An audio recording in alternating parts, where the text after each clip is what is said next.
The Ron Paul Institute for Peace and Prosperity welcomes you to 5 Minutes, 5 Issues. Starting in 5, 4, 3, 2, 1. Hello, I am Adam Dick, a Ron Paul Institute Senior Fellow. Let's start. Issue 1. In this week's Ron Paul Institute email update, RPI Executive Director Daniel McAdams wrote about neoconservatives' efforts to gain influence and appointed positions in Donald Trump's presidential administration. McAdams gives an example of an early success in these efforts. He writes, Uber Neocon James Woolsey has secured a position as National Security Advisor to Donald Trump. The man who thinks electrocution is too good for whistleblower Ed Snowden and looked gleefully at the 2003 U.S. invasion of Iraq as World War IV is, as of today, a senior advisor. Issue 2.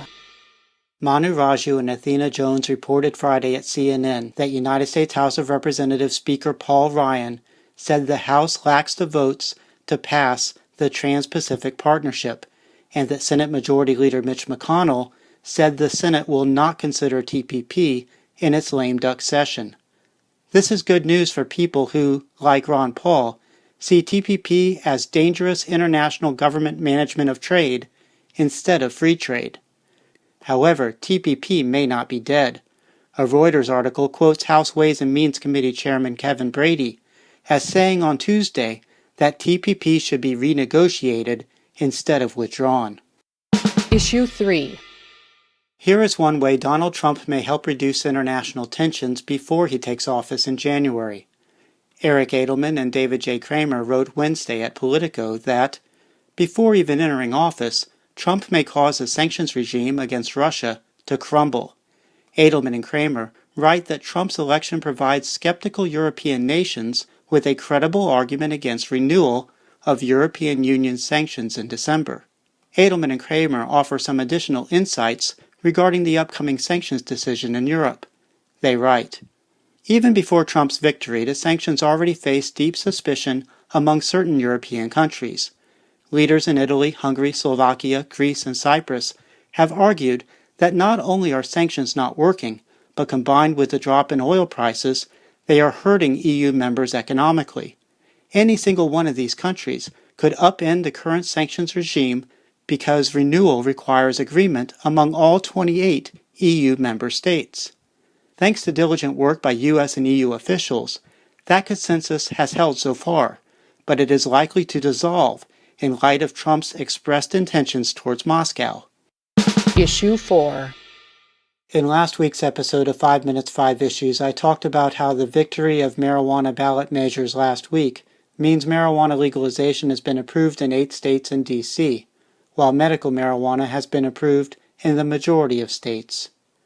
Defections from the war on marijuana are more widespread than those numbers suggest. Consider Texas. America's second largest population state still prohibits recreational and medical marijuana.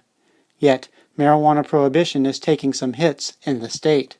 Last year, Governor Greg Abbott signed into law allowing the creation of a legal market for low-THC cannabis oils for use by individuals with certain medical conditions.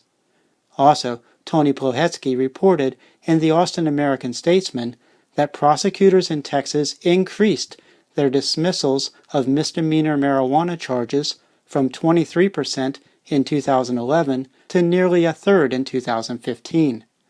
An assistant county attorney is quoted in the article as saying, "Jurors would look at us like we are crazy for wasting prosecutors, jurors, and court's time on a small amount of personal marijuana." Issue 5. Alex Emmons examined Friday at The Intercept how President Barack Obama, largely with the acquiescence or support of Democrats, used and expanded presidential powers of his predecessor. Now, writes Emmons, Donald Trump is set in January to take on presidential powers that have never been more expansive and unchecked. Emmons suggests that Trump, like Obama, will use and supplement such presidential powers to the detriment of liberty and peace. That's a wrap. Transcripts of 5 Minutes, 5 Issues episodes including links to related information, are at the Ron Paul Institute blog.